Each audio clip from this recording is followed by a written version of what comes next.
ce que tu vois, la situation est grave. Presque aussi grave que ma voix. Naviguer sur Internet, c'est comme sauter. Sauter à pieds joints dans du béton frais. On y laisse des traces pas nettes, presque indélébiles, partout.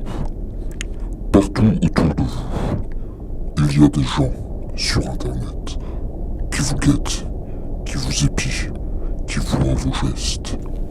Wesh, dans la cité. On va plutôt dire vos activités. Ces gens-là n'ont aucun scrupule. Ils vous manipulent. Ils vous... Bref, ce qu'ils font, c'est pas bien.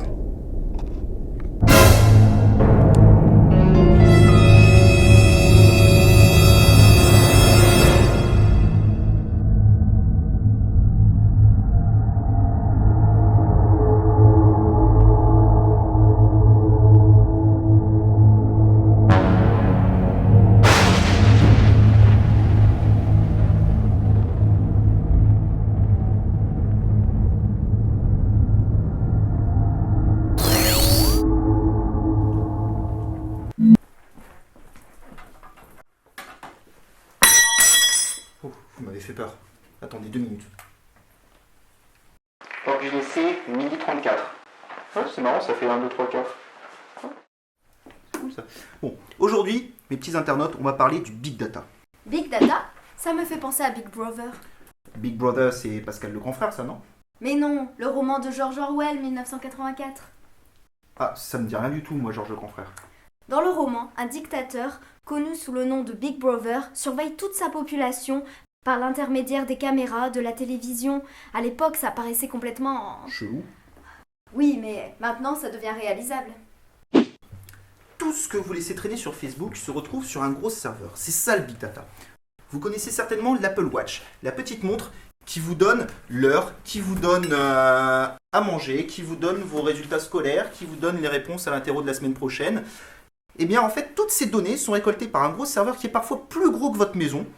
Et après, c'est redistribué ailleurs. Mais tout ça, ce n'est pas si innocent. Et ça peut servir à de mauvaises intentions.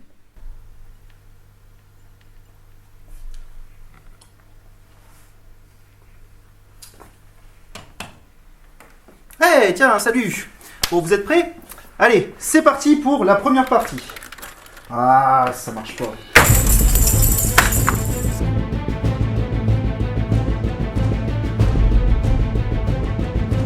Les chiffres sont vertigineux. En 2013, un Français sur deux. Et sur Facebook, 21% sont sur Google+, 12% sont sur Twitter. Facebook, c'est 4,7... Ah putain, dont 300 millions de photos. Postées chaque jour, dans le monde entier. Dans le monde entier. Un Français sur deux est maintenant sur Facebook. Le jour du bac, par exemple, ce sont des centaines de lycéens français qui se sont connectés pour parler des épreuves de philosophie. Certains même ont utilisé le nouveau réseau social à la mode, Instagram, pour poster des images des copies.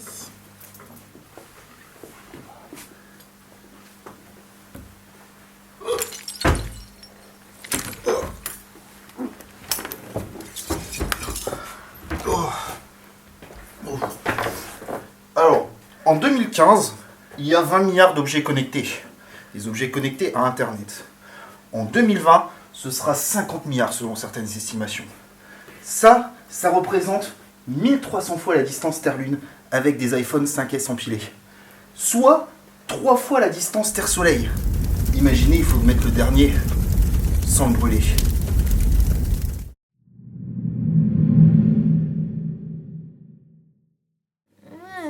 Ça pourrait peut-être soigner Ebola, ça. En effet, lors de sa campagne de 2009, Barack Obama a fait appel à un ordinateur géant qui a récolté près de 75 000 données personnelles pour déduire les meilleurs arguments pour son élection. Nous avons des preuves de votre implication dans cette histoire de matrice. Oui, la matrice, je peux tout vous dire.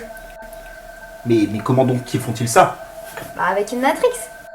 Non mais c'est quoi cette histoire de Matrix là? Vous croyez que j'ai pas vu le film? Mais non, pas matrix, matrice. La matrice, c'est une sorte de tableau qui se remplit au fur et à mesure que vous naviguez sur le web. Hein?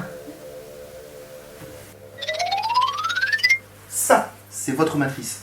C'est un immense tableau qui contient tous les sites que vous avez visités. Sauf que ce tableau, il n'est pas complet.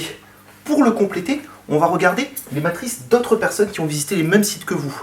Ces personnes-là, elles ont visité d'autres sites que ceux que vous avez vus. Du coup, ces sites sont censés vous intéresser et vous sont donc proposés ensuite. Ce système n'est pas fiable à 100% et il ne tient pas compte que nous sommes tous différents. Et oui, à chaque fois que vous allez sur un site avec le petit icône like, c'est que vous êtes sur une porte vers Facebook. Et celui-ci comprend que vous êtes sur ce site. Pour cela, il utilise des cookies.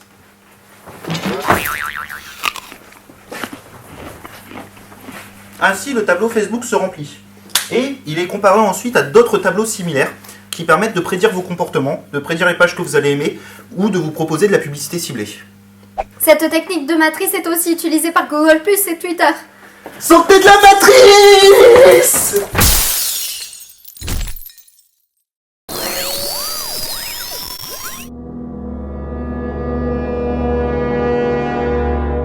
Sur Terre. Oui, enfin sur Terre, on ne va pas parler de Mars non plus.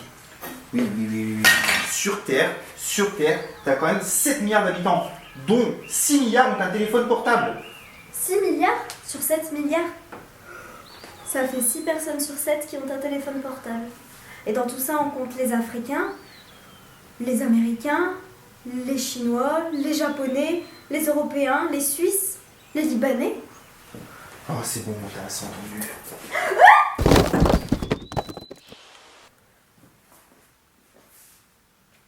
En Inde, il y a plus de téléphones portables que de toilettes. À se demander avec quoi elles se torchent.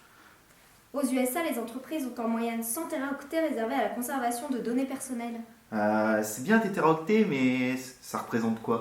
100 téraoctets, c'est environ 30 000 heures de vidéo HD, donc 1250 jours, donc 3 ans à regarder des vidéos sans s'arrêter ni dormir.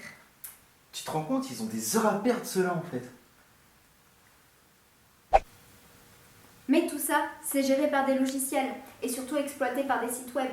Par exemple, pour une personne qui visite 27 sites web, ces données vont être récupérées par 173 entreprises.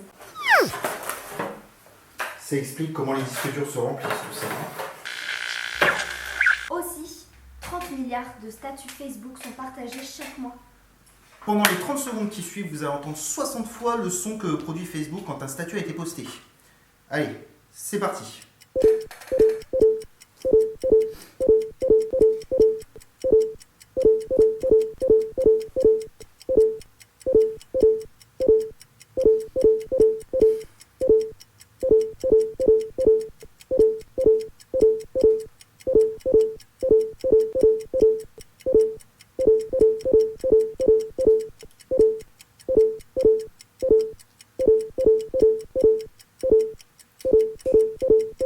Voilà. Imaginez-vous, 30 milliards de statuts. Vous ne vous imaginez pas encore? Dites-vous que pour obtenir 30 milliards, il faudra en réalité jouer la vidéo pendant environ 480 ans. Ouais, bon. À la base, on voulait mettre les 30 milliards, mais on s'est dit que ça allait vraiment être chiant en fait. Bon, pendant qu'elle n'est pas là, je vais juste vous partager quelques petits conseils de survie sur Facebook. De survie, façon de parler. Bon, alors, les enfants. Non, ce ne sont pas des enfants! Oui, bon, les adolescents. Ce que vous partagez sur Facebook, c'est génial. C'est fait pour ça, Facebook. C'est très bien. Mais parfois, en tant qu'adolescent, vous faites des trucs un peu bizarres. Et ces trucs un peu bizarres, vous voulez pas forcément que tout le monde les voit.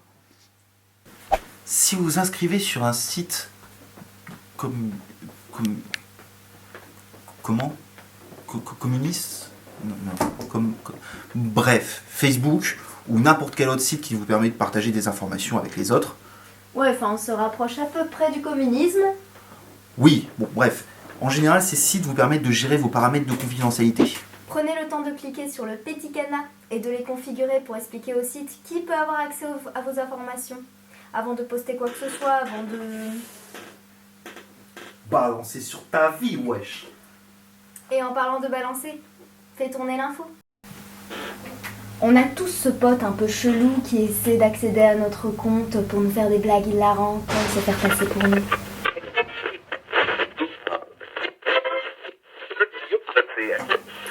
Donc, pour éviter cela, ne confiez pas votre mot de passe à un ami et pensez à vous déconnecter à chaque fois que vous avez terminé. Et n'oubliez pas de ne jamais cliquer sur retenir le mot de passe. Évidemment, tout n'est pas bon à dire. Et ça ne vaut pas que sur Facebook, ça ne se fait pas trop de dire à quelqu'un qu'il est gros. Si vous ne savez pas ça, alors là, on ne peut plus rien pour vous. Facebook, c'est comme une cour de récréation. Vous pouvez sélectionner les gens à qui vous dites quelque chose, le lendemain, tout le monde est au courant. En parlant de cours de récré, il me semble qu'un jour, Obama a dit dans un lycée « Attention à ce que vous postez sur Facebook, cela pourrait se retourner contre vous tôt ou tard. Quoi que vous fassiez, on vous le ressortira à un moment ou à un autre de votre vie. » Alors, faites attention à ce que vous postez. Quand vous vous inscrivez sur un site, on vous demande souvent votre adresse mail. kevtuning59@msn.com. Eh bien, saviez-vous que vous pouvez donner une fausse adresse mail, une que vous n'allez jamais consulter? C'est ce que je fais là. Bah c'est bien, au moins tu te protèges, ça t'évite de te faire spammer. Spammer, ça veut dire harceler. Au moins, vous ne voyez pas les milliers de mails qu'on vous envoie. Souvent, les applications smartphone ou les sites web vous demandent votre accord avant d'accéder à vos données personnelles. Oui, vous savez, ces petites fenêtres qui s'ouvrent pour vous demander s'il peut accéder à votre répertoire de contacts, la géolocalisation ou encore votre album photo. En gros, s'il veut savoir à quoi vous ressemblez, avec qui vous êtes amis et où vous êtes. Quand un site web vous demande de cocher une case ou de lire un truc, c'est qu'il faut le lire. Parce que s'il le fait, c'est que c'est obligé. S'il est obligé de demander votre accord, c'est que c'est important. Et si c'est important, c'est important. Alors bien sûr, on ne vous demande pas de lire toutes les conditions générales, que personne ne lit, évidemment. Mais au moins, lorsque le site vous demande voulez-vous, Prenez le temps de réfléchir, de lire ce qu'il vous demande et de comprendre.